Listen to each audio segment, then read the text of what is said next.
ओम भूर्भुवस्वः तत्सवितुर्वरेण्यं भर्गो देवस्य धीमहि धियो यो न प्रचोदयात्। सभी मंत्रों में सबसे श्रेष्ठ गायत्री मंत्र, जिसे सनातन धर्म में सबसे अधिक महत्व दिया जाता है। ऋग्वेद के अनुसार गायत्री मंत्र दुनिया के सबसे पुराने और शक्तिशाली मंत्रों में से एक है और ऐसा माना जाता है कि इस एक मंत्र का उच्चारण करना ब्रह्मा, विष्णु और महेश यानी त्रिदेव की एक साथ आराधना करने जैसा होता है। लेकिन क्या आप जानते हैं कि गायत्री मंत्र का ओरिजिन एक छल के कारण हुआ था?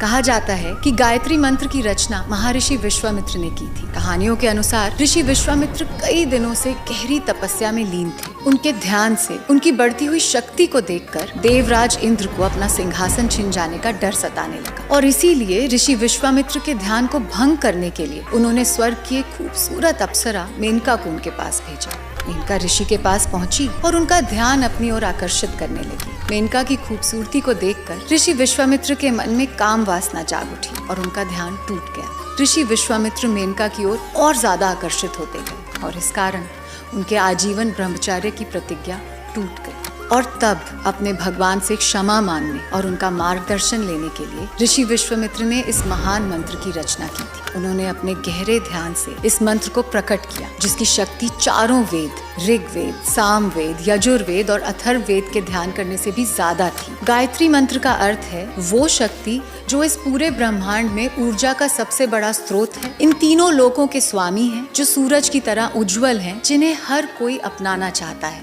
वो हमें ध्यान की ओर बढ़ने की बुद्धि और शक्ति दे। So this one Gayatri mantra is accessing the Varenyam Bhargah, the highest source of energy for our life as we know it here, to access it so that it propels our minds forward. Gayatri मंत्र का उच्चारण आपको spiritual growth और self realisation की तरफ ले जाता है और आपकी आत्मा को भगवान से जोड़ता है। लेकिन गायत्री मंत्र के उच्चारण का असर सिर्फ स्पिरिचुअल अवेकनिंग तक सीमित नहीं है, बल्कि विज्ञान की दृष्टि से भी इसका गहरा महत्व है। माना जाता है कि हर रोज इस गायत्री मंत्र का जाप करने से आपके जीवन के स्ट्रेस कम होने लगते हैं, आपका ब्लड सर्कुलेशन कंट्रोल में आ जाता है और आपका ब्रेन और ज्यादा एफिशिएंटली काम करने लगता है।